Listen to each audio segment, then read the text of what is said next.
með Gesti Einarsinni frá Hæli. Allt sem tengist íþróttum. Sportþátturinn mánudagskvöld á Suðurland FM.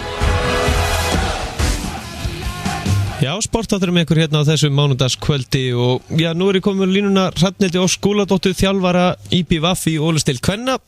Þær trón á toppnum að venju, komdu blessu og sæl.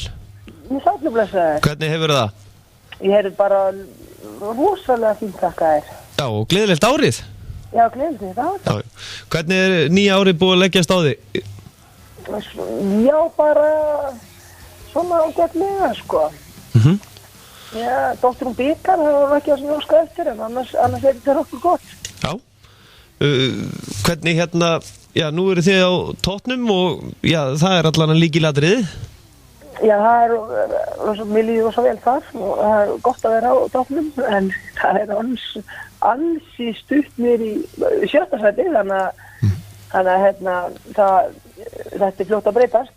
Já, það eru aðeins 16 umferðir búnar og það er svo stutt á milli liða. Manstu eftir því síðast hvernig þetta var svona jöfn deild? Nei, það er, sko, ég man eftir að hún var alltaf rosalega jöfn árið 2000. Þá var hérna, þegar ég var að spila, þá var hérna, þá var 8. sæti sló út deildarmeistarana í hérna úrslitakeppninni, sem að þá var Haukar sló út Víking, sem að þá hefði verið deildarmeistarar, og það voru, unnur svona, var ekki eitt lið sem vann 2 titla. Það var bara skipt, það var alltaf, það var sikkert liðið sem vann alla titlana. Þannig að hérna, það var manni alveg rosalega jafnt tvísson. En svona eftir það, nei, sem ég ekki sé þá. Ef maður horfir á þessa deild, þá er alveg frá 1. sætinu niður í 7. Það munar 8 stigum sem eru náttúrulega bara 4 sigrar. Já, það er náttúrulega ekki mikið. Nei. Og þú veist, ég sjálf sér bara eins og það er náttúrulega bara 2 stig frá 1. og niður í 4. sæti. Þannig að þetta er alveg svakalega játt. En ótrúlega gaman og skemmtilegt að hafa þetta svona. Áðurum við ræðum meira Ólafsdeild kvenna, þá voru bikarkeppni, það var þið kempurnar, þið voru að reyna það ekki að koma IBVF B-liðinu allan áfram? Já, ég segi, Það er nefnilega hérna fyrirsögnindi í að fréttum, gamla kempur mæta til leiks. Já, ég hafði verið gaman reynd meðalandurinn. Við vorum alltaf með 1 í 50 ára og 2 47 ára.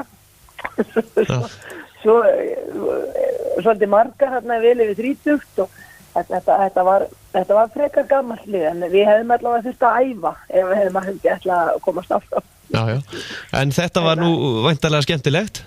Já, þetta var stórfínt. Samt alltaf svolítið skrítið að spila þegar lið ekki búið að æfa og ekkert í gangi, það er engin kerfi og ekki neitt, það er bara að spila. Já. Það er ekki svona þess að maður er vanur kannski. Nei, nákvæmlega. En stemningin í Vestmannaeyjum, hún er nú búin að vera ansi góð í handboltanum í vetur? Já. Og það er bara, það er að segja það. Og já, það er náttúrulega lítur að vera, víst að eiga mennur á tónum?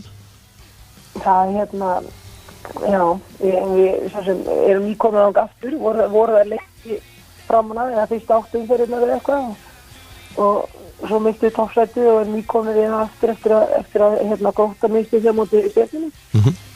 Þannig að eins og þetta er ég og Stjörnun og svo útivelli á Laugardalsvelli. Þannig að tap þar og þá maður allir getur komin í 4. sæti.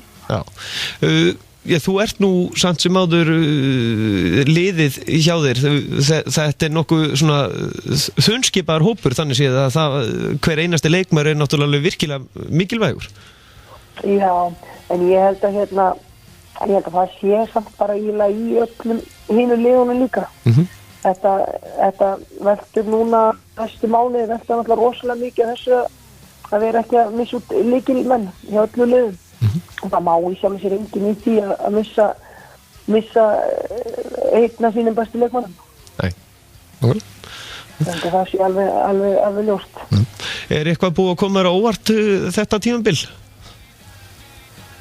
Nei, í sjálf sér ekki. Nei, þú veist, maður bjóst nákvæmlega við þessu einhvern veginn fyrir tímabila. Þetta er náttúrulega gríðarlega játt og maður vissi sjálfur að maður gæti verið í topp 3 eða, ég sagði það strax, maður gæti verið í topp 3 eða bara jafnvel í 7. og 8. sæti, sko, þannig að og maður hefði auðvitað geta verið það líka. Þannig að þetta er náttúrulega bara, eins og nákvæmlega sem maður bjóst við. En svona miðað við hvernig tímabil að þetta eru 14 lið, þetta of mörg lið í orðsdeild kvenna svona þínu mati? Nei, veistu, nei, alls ekki. Mér sérstaklega eftir að eins og þetta er búið jafn og þessi lið mér til dæmis og búið að taka við bara mjög miklum framförum. Við erum með ungar og svakalega öfluga stelpur og við erum búin að lenda bara 2 sinnum fyrirleikum bara í miklu basli með það. Við vorum 500 í hálfleik og þurftum að hafa mjög mikið fyrir að vinna þær. Núna í leiknum og laugardaginn þá erum við þegar er 10 korter eftir þá eru einhver 4 yfir þannig að við þurfum alveg að hafa fyrir því að vinna þær og sem er náttúrulega bara frábært og þær eru frekar neðarlega í deildinni en samt sem aður þannig að ég er alveg svona hlynntari því að fá að spila bara á móti 13 liðum heldur bara 7 og spila á móti þeim aftur. Það er ekki bara skemmtilega að hafa smá fjölbreytileika og svo heldur ég bara gríðarlega mikilvægt fyrir lið eins og IR sem er með svona ungar og flottar stelpur og upplega að fá að spila við betri liðin. Þannig að ég er aldrei búin að vera hlynnt þessari að skipta þessi 2 deildir eins og á að gera næsta veginn. Ég er allavega mjög hrædd. Þetta gæti orðið fínt ef þetta myndi ganga eftir eins og þetta er hugsað, en ég hef bara enga trú á því að það myndi gera. En það er náttúrulega stelpurnar, það sem er verið að byggja upp kannski liðin, þau náttúrulega leikmenninu, ungu leikmenninu, þeir vilja náttúrulega fá að spila við þá bestu. Já, og ef maður setur sér bara í spor, nú eru margar af þessum stelpum þetta er svo bara til dæmis í stelpunum, þetta er stelpur sem er 20 ára landsliði og gríðarlega efnilegar og flotta stelpur, svo eiga þeir áfara sitt þenni í aðra deild, svo ringja 4 eða 5 ólistildar félög í þær og hvað gerir maður? Ef þú ert að hugsa sjálfa þig og ert að hugsa að ætla að vera ógeðslega góð, þú ert að stefna á landslið og svona, þá er maður alltaf ekki að spila annað. Það segir sig svolítið sjálf. Og líka væntanlega erfiðara líka fyrir fjölmiðlana að vekja 2 deildir athygli? Já, ég get ekki, ég bara trú ekki að það gerist. Ef þetta verður svona, þá get ég ekki séð að önnur deildin fái einhverju umfjöllun. Það myndi allavega að koma mér alveg gríðarlega óvart. Þannig að ég er bara ánægð með að hafa þessi, mér er bara fínt að hafa svona mörgli í deildinni og 26 leikir yfir tímabil, bara fínt fjöldi. Ég meina, ef þetta verður 8 lið, þá er þetta náttúrulega hvað þetta er, þá er þetta 21 leikur, 3 umferð, ég alltaf að spila sömu liðin aftur. Ég er bara reyna þessu svona. Ég er bara, mér er bara ánægilegt hvað mörg liðin er bara að gera góða hluti.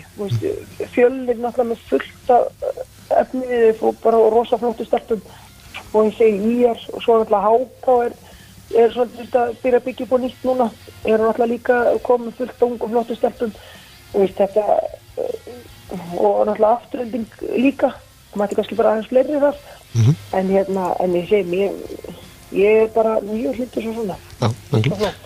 En svona með hvernig kvennaboltinn er búin að vera núna, það má segja að það er aldrei hægt að spá fyrirfram þessa leiki því að það verður sem að neðstu liðin geta alltaf stríðist líka efstu liðunum. Já, algjörlega. Þetta er bara við erum aldrei búin að reyka okkur á þetta, þannig að það bara öll þessi efstu lið, þau geta takk á móti með neðrhlutur en það mæti ekki tilbúið til leiks. Það er bara klárt. Herru, þú skelltir það ekki aðeins til Póllands? Herru, ég gerði það. Já, og hvað náður mörgum leikjum? Herru, ég náði Noregsleiknum sem var nú alveg frábær. Svo þurfti ég að upplifa Hvítarússlandsleikinn líka, það var ekki eins og gott. Já, og þú náttúrulega keppnismanneskja þannig að þú hefur orðið öskupyrruð.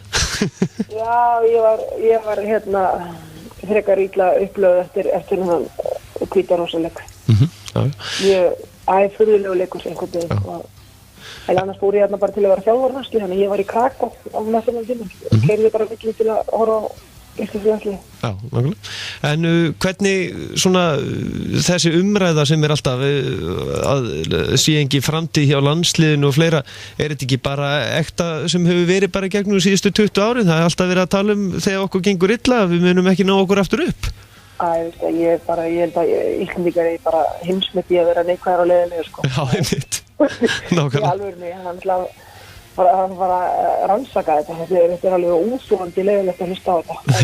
Nákvæmlega. Það er náttúrulega, við erum nýbúin að eiga 19-ára sem var að keppa til verðlauna á heimsmeistaramóti. Það hlýtur að segja okkur það að við höfum fullt efnilegum flottum strákum og ég er ekki nokkra ágjur á þessu landslið okkar. Það er bara, við höfum fullt af flottum efnilegum strákum og við höfum alveg eftir að gera góða hluti áfram. Og svona, ef maður horfir hérna líka á kvennalandsliðið, framtíðin þar, hún virðist vera líka björt því að það er mikið efnilegum stelpur sem að koma þarna upp.